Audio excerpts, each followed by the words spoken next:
नमस्कार, कच्चा चिट्ठा देख रहे हैं आप और मैं आपके साथ प्रिया बिस्ट। बीजेपी की बम्पर जीत की चर्चाएं चारों तरफ हो रही हैं, लेकिन बीजेपी की जीत की वजह से विपक्षी गठबंधन इंडिया को जोरदार झटका लग गया है और अब उनका खामियाजा लोकसभा चुनाव में भुगतना पड़ सकता है। 3 राज्यों मध्य प्रदेश, राजस्थान और छत्तीसगढ़ में भारतीय जनता पार्टी की जीत हुई। वहीं तेलंगाना में कांग्रेस पहली बार सरकार बनाने जा रही है। बीजेपी मध्य प्रदेश में सरकार बनाने में सफल रही और पड़ोसी राज्य छत्तीसगढ़ में कांग्रेस को हराकर बीजेपी सत्ता में लौट आई है। वहीं राजस्थान में हर चुनाव में सरकार बनाने का रिवाज बदलना चाह रही कांग्रेस को नाकामी हाथ लगी। उसे सिर्फ तेलंगाना में ही सफलता मिली है, लेकिन कांग्रेस की हार की वजह से बीजेपी के लिए लोकसभा चुनाव और ज्यादा आसान हो गया है। क्या है पूरा मामला और कैसे कांग्रेस की राहें लोकसभा चुनाव के लिए मुश्किल हो गई हैं, इसी का पूरा कच्चा चिट्ठा खोलेंगे। विपक्षी गठबंधन की बढ़ी मुश्किलें, बीजेपी की जीत से कांग्रेस को नुकसान, लोकसभा चुनाव में भुगतना होगा अंजाम, कांग्रेस की हार से विपक्ष में पड़ी फूट। 3 राज्यों में बुरी तरह से हार मिलने के बाद विपक्षी गठबंधन में हंगामा मचा हुआ है, लेकिन भारत के इस सबसे नए राज्य तेलंगाना में बीआरएस के अलावा पहली बार किसी और पार्टी की सरकार बनने जा रही है और वो है कांग्रेस की। इन चुनाव को 2024 में होने जा रहे लोकसभा चुनाव का सेमीफाइनल माना जा रहा था, जिनमें जीत हासिल करने और बीजेपी को सत्ता से हटाने के इरादे से 28 विपक्षी दलों ने Indian national development inclusive alliance नाम से गठबंधन बनाया। कांग्रेस अध्यक्ष मल्लिकार्जुन खड़गे ने इंडिया के घटक दलों की एक बैठक बुलाई है, जो 6 दिसंबर को दिल्ली में होगी। हालिया चुनाव के नतीजे के बाद हो रही इस बैठक का महत्व अब और भी बढ़ गया है। सवाल उठ रहे हैं कि इन नतीजों का इस गठबंधन और इसके भविष्य पर क्या असर पड़ेगा। ऐसा इसीलिए भी क्योंकि नतीजों के बाद इंडिया के घटक दलों ने कांग्रेस के रवैये पर सवाल उठाए। नेशनल कॉन्फ्रेंस के नेता उमर अब्दुल्ला ने कांग्रेस पर निशाना साधा है।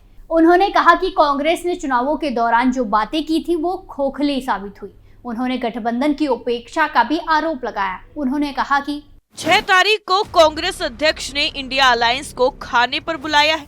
चलिए 3 महीने बाद उनको इंडिया अलायंस दोबारा याद आया। अब देखते हैं उस पर क्या बात होती है। इसी तरह जेडीयू ने भी कांग्रेस पर तंज कसा। पार्टी के प्रवक्ता केसी त्यागी ने कहा कि इन चुनावों में विपक्ष के तौर पर इंडिया गठबंधन कहीं था ही नहीं। उन्होंने कहा कि ऐतिहासिक तौर पर सोशलिस्ट पार्टी इन राज्यों में थी, लेकिन कांग्रेस ने कभी इंडिया गठबंधन के अपने दूसरे सहयोगियों से ना तो सलाह ली और ना ही उनसे राय मांगी। उन्होंने ये भी कहा कि चुनाव प्रचार के दौरान भोपाल में इंडिया गठबंधन की एक रैली होनी थी, लेकिन पार्टी नेतृत्व ने ये रैली नहीं करने का फैसला किया। खोया हुआ अवसर, इंडिया गठबंधन पहले ही दिन से कई चुनौतियों से जूझ रहा है। जैसे इसके घटक दल कई राज्यों में एक दूसरे के सबसे बड़े प्रतिद्वंदी हैं और वो एक दूसरे के खिलाफ चुनाव भी लड़ रहे हैं।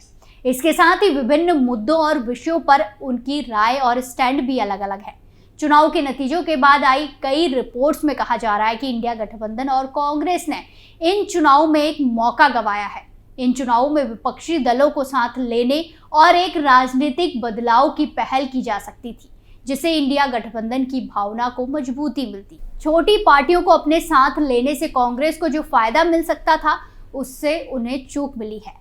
गठबंधन बनने से जो राजनीतिक शक्ल बदलती, वो नहीं बदली। जैसे तेलंगाना में उन्हें सीपीआई के साथ गठबंधन किया था, लेकिन सीपीएम के साथ नहीं किया था, तो इस तरह से बाकी जगह भी छोटे दलों को साथ लेने का फायदा वो नहीं ले पाए। जैसे अजित जोगी की पार्टी जनता कांग्रेस छत्तीसगढ़ का वोट बीजेपी को ट्रांसफर हो गया। इसी तरह राजस्थान में भारतीय आदिवासी पार्टी के साथ भी गठबंधन किया जा सकता था। अखिलेश यादव की पार्टी एसपी मध्य प्रदेश में चुनाव लड़ना चाहती थी, तो 1-2 सीटें उन्हें भी दी जा सकती थी। कुछ सीटें वाम दलों को देते तो नई राजनीति ला सकते थे, लेकिन आप उसी लाइट हिंदुत्व में पड़ गए। ना अपने हिंदुत्व को चुनौती दी, ना ही उस पर खेल पाए, तो फिर कोई आपको क्यों चुनेगा। तेलंगाना में कांग्रेस को इसीलिए फायदा हुआ क्योंकि वहां पर एक क्षेत्रीय आंदोलन था। मध्य प्रदेश, छत्तीसगढ़ और राजस्थान में अगर छोटे दलों को साथ लिया जाता तो फायदा होता। जैसे अखिलेश की पार्टी को मध्य प्रदेश में मौका दिया जाता तो बिहार और यूपी के स्ट्रक्चर को आगे बढ़ाने और स्वीकार्यता बनाने का अवसर मिलता। लेकिन अभी इसके लिए लंबी लड़ाई की जरूरत पड़ेगी, क्योंकि वहां पर ऐसा स्ट्रक्चर खड़ा नहीं था। मुश्किल हुआ बीजेपी को हराना। एक रिपोर्ट के मुताबिक विधानसभा चुनाव के नतीजों को इंडिया गठबंधन की नाकामी नहीं माना जा सकता और ना ही इसके भविष्य को लेकर कोई टिप्पणी की जा सकती है। हिंदी पट्टी के राज्यों मध्य प्रदेश, राजस्थान और छत्तीसगढ़ में इस गठबंधन के कौन से घटक चुनाव लड़ रहे थे? सिर्फ कांग्रेस। यहाँ सिर्फ कांग्रेस बनाम बीजेपी की लड़ाई हुई। ये इंडिया अलायंस का टेस्ट ही नहीं था। जातिगत जनगणना का कितना असर रहा? कांग्रेस के नेताओं ने इन चुनावों में लगभग हर मंच से ये वादा दोहराया कि अगर उनकी पार्टी सत्ता में आई तो जाति आधारित जनगणना कराएंगे। ये विपक्षी दलों के गठबंधन इंडिया का भी प्रमुख मुद्दा है। इस साल 18 जुलाई को बेंगलुरु में बैठक के बाद एक साझा बयान जारी कर इंडिया गठबंधन ने जातिगत जनगणना कराने की मांग की थी। माना जाता है कि बीजेपी इस तरह की जनगणना कराने को लेकर असहज है, क्योंकि उसे डर है कि इससे उसके अगड़ी जातियों के परंपरागत हिंदू वोटर नाराज हो जाएंगे। 2024 के लोकसभा चुनावों के लिए भी अभी से विपक्षी दल जाति आधारित जनगणना को अहम मुद्दा बनाने चल रहे हैं। ऐसे में क्या ये चुनाव इस मुद्दे का भी लिटमस टेस्ट थे? क्योंकि इन राज्यों में ओबीसी वोटर की काफी संख्या है।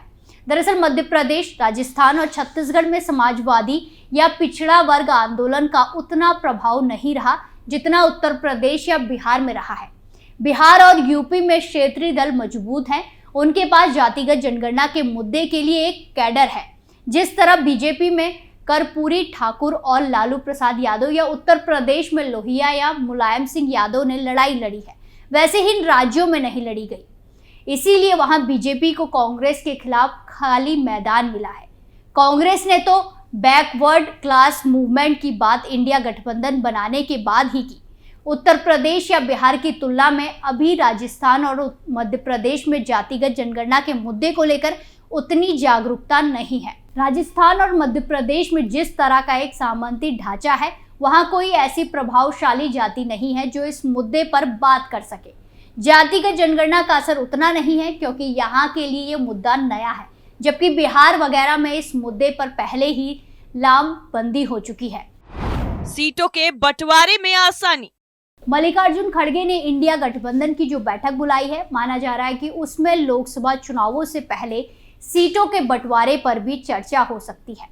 माना जा रहा है कि चुनाव के जो नतीजे आए हैं उनसे इंडिया गठबंधन का काम आसान हो जाएगा। इस हार से इंडियन अलायंस के अंदर ही कलह बढ़ने वाली है, क्योंकि अगर कांग्रेस मजबूती से आती है तो परेशानी बढ़ सकती है, कांग्रेस की तरफ से भी और दूसरी पार्टियों की तरफ से भी। जिन राज्यों में बीजेपी जाती है वहां इंडिया अलायंस का खासा असर नहीं है। हालांकि राजस्थान में कांग्रेस अगर सीपीएम और बीएपी के साथ गठबंधन करती तो एक तरफा जीत नजर आ सकती थी। मामला काफी करीब आ सकता था। इस गठबंधन की जरूरत महाराष्ट्र, झारखंड, बिहार, असम और उत्तर प्रदेश में ज्यादा है। वहां असली काम होगा। इस गठबंधन में अब सीटों के बंटवारे का काम इन परिणामों की वजह से पहले के मुकाबले आसान हो जाएगा। हालांकि अनुमान कितना सही है और कितना गलत, इसे लेकर 6 दिसंबर की बैठक के बाद ही स्थिति साफ हो पाएगी। यानी कुल मिलाकर विपक्षी गठबंधन ने जिस दिशा में काम किया वहां उसकी जरूरत ही नहीं थी, और जहां जरूरत थी वहां उन्होंने किया नहीं कुछ काम, जिसका खामियाजा उनको अभी से मिलना शुरू हो गया है। अब देखना होगा कि आने वाले लोकसभा चुनाव में बीजेपी अपनी किस रणनीति से कांग्रेस को चारों खाने चित करने वाली है। कच्चा चिट्ठा में फिलहाल के लिए इतना ही। बाकी तमाम खबरों के लिए देखते रहिए कैपिटल टीवी।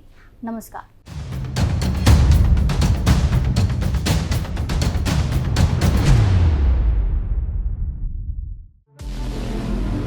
हमारे व्रत, हमारी परीक्षा, लक्ष्य तक पहुंचने की हमारी संयमित प्रतीक्षा। हमारे छठ से और हमारे हट से पूरी दुनिया वाकिफ है। हमें विकल्प पर नहीं, अपने दृढ़ संकल्प पर अटूट विश्वास है,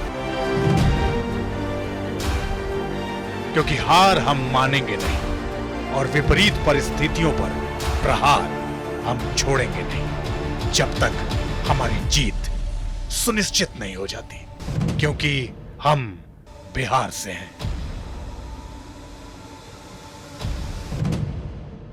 कैपिटल टीवी पर मैं अमित प्रकाश लेकर आ रहा हूं बिहार पर एक ब्रांड न्यू स्पेशल शो। हम बिहार से हैं।